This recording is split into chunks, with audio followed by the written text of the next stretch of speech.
Welcome back to the 3 a.m. Flame. This is the space where we slow down long enough to realize what life has been trying to show us. Now, today's topic is going to be about gratitude. Not the surface level kind, not the be grateful and just move on kind, but the grounding, perspective shifting kind of gratitude. Because gratitude isn't just a feeling, it's a way of seeing things.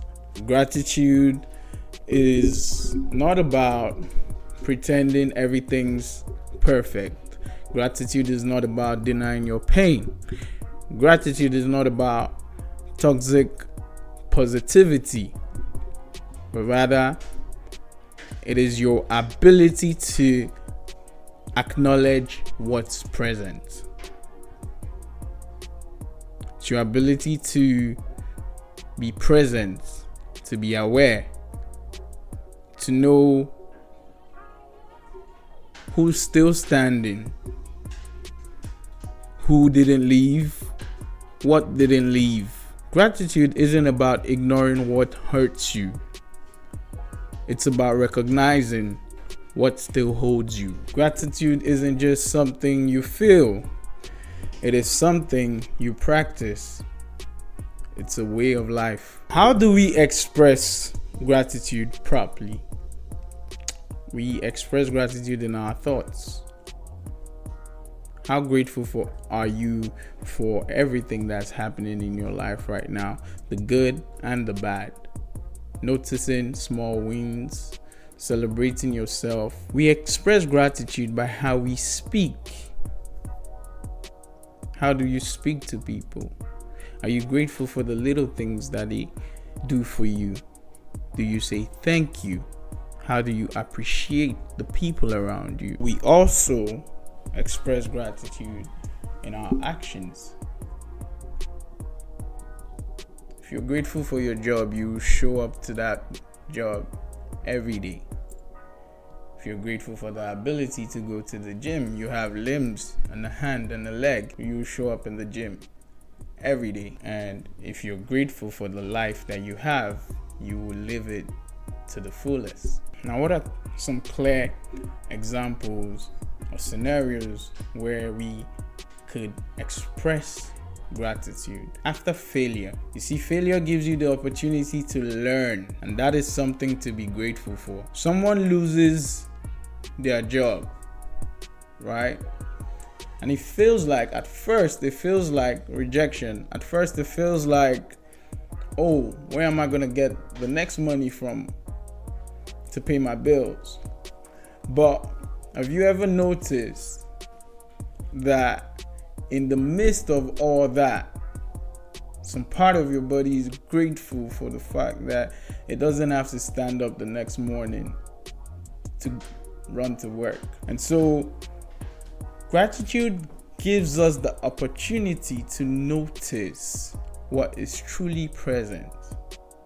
Your time has been returned to you, and for the first time, you're able to acknowledge your burnout. There are also other instances in relationships. Perhaps you're going through a breakup right now. Perhaps you're hurting really bad right now. There are still things to be grateful for. The fact that your heart is broken shows you that you were able to love so deeply. And that is something to be grateful for. You have now learned more about yourself. What you like, what you don't like. And that is something to be grateful for. In your personal life, where you might have had so many plans.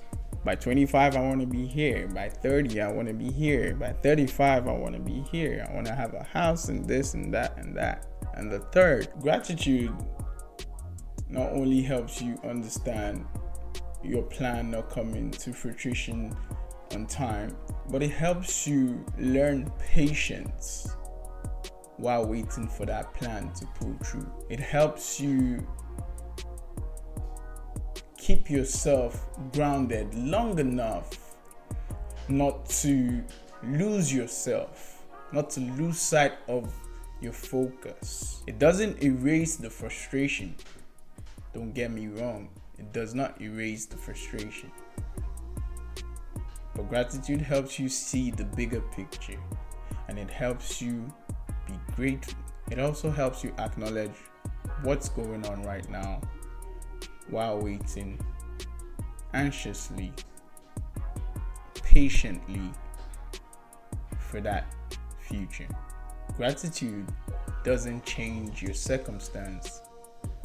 It only changes how you carry them. What are the benefits of gratitude? Well, first of all, it helps with mental clarity.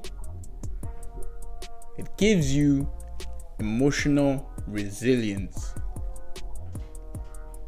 Makes you a better decision maker. It also helps you build stronger relationships. People feel seen when they are appreciated, and it brings peace to your present predicament.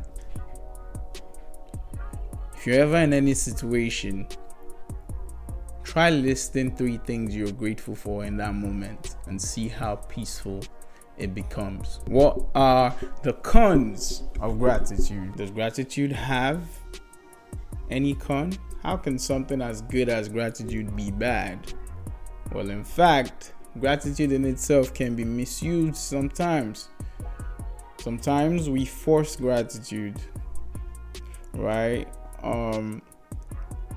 We rush, or we tend to rush our healing sometimes. And in rushing our healing, we are dismissive of our pain. It aids avoidance. We tend to avoid the hard conversation or the hard conversations which might be necessary for change. And it also aids settling. Now, this might be a little contradictory, but someone says, if you're grateful, then you're content with what you have, but you can still be grateful for everything that you have and want more. And that's okay. Gratitude is not settling. It's standing firm while still reaching higher.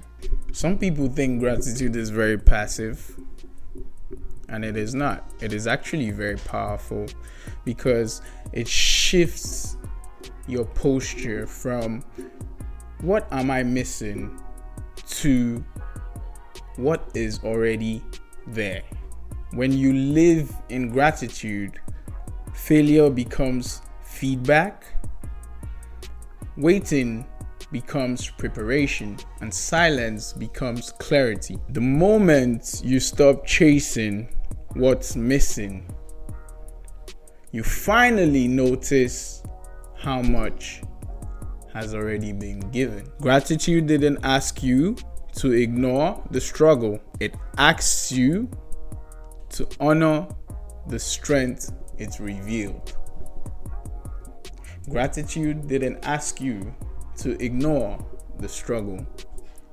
It only asks you to honor the strength it revealed. You don't need more to begin. You need awareness. You need presence. You need appreciation. Because when you see what's already holding you, you move differently. You love deeper. And you build from a place that cannot be shaken. This is the 3 a.m. Flame. And today's topic was about gratitude. As we start the year, I want to say I'm grateful for each and every one of you that tune in to us and you listen. But also to remind you that gratitude is not just a habit, it's a way of life, and we must practice it daily. Until next time, I'm your host, Fabulous Fabs. Peace.